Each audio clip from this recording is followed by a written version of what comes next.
My name is Ulrich Müller, and I'm a Bloomberg Distinguished Professor for Neuroscience and Biology here at Johns Hopkins Medical Institute in Baltimore.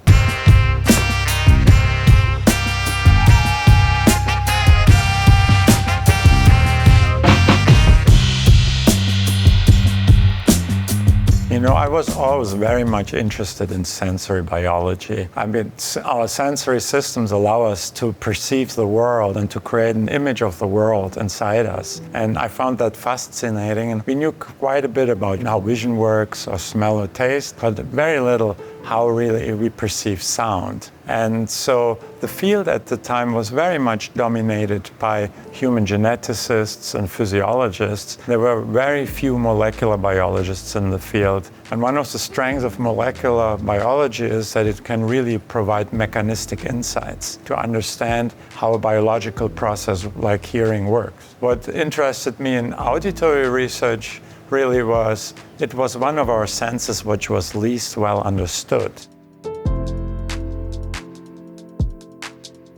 The inner ear is probably one of the most fascinating machineries in the body that I've ever encountered. You know, the function of the ear is to convert sound pressure waves, that's really what sound is, so mechanical stimuli, into an electric signal. And because electricity is the language of the brain.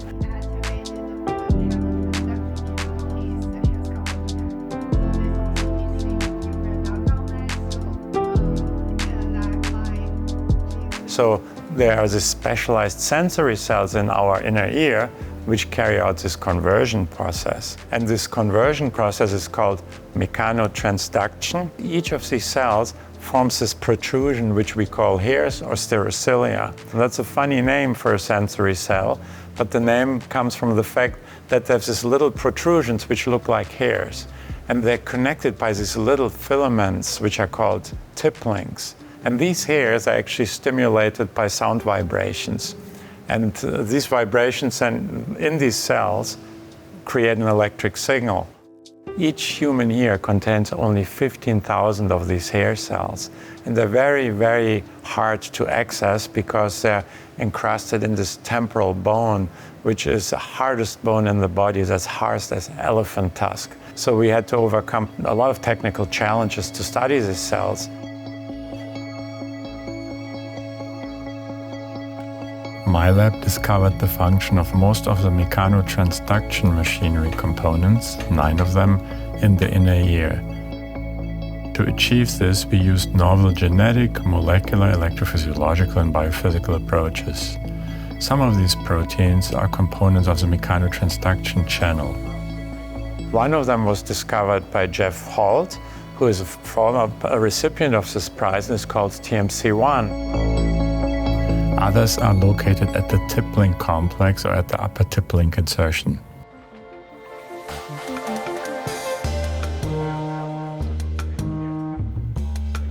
So this shows you already the outline of this machinery is really very complex and has multiple components. And one of our major interests right now is to understand why that is and what these components really do. And what is really remarkable is that mutations in any of these genes leads to hearing loss in humans or in mice. And so by the study of these proteins and this machinery, we can also really understand what the reason is why the people get deaf.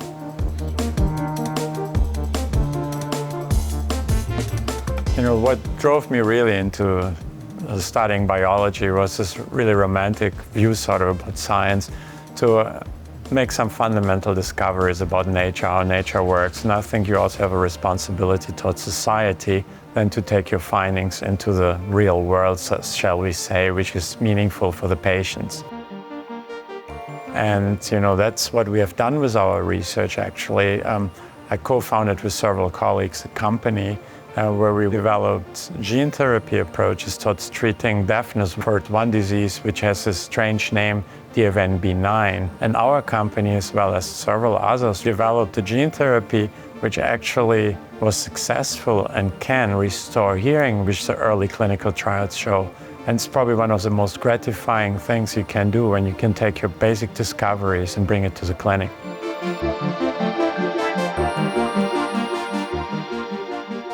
So So our future goals are really to drive forward the auditory research, but also to continue on the clinical path to make discoveries or develop therapies which are meaningful for the patients.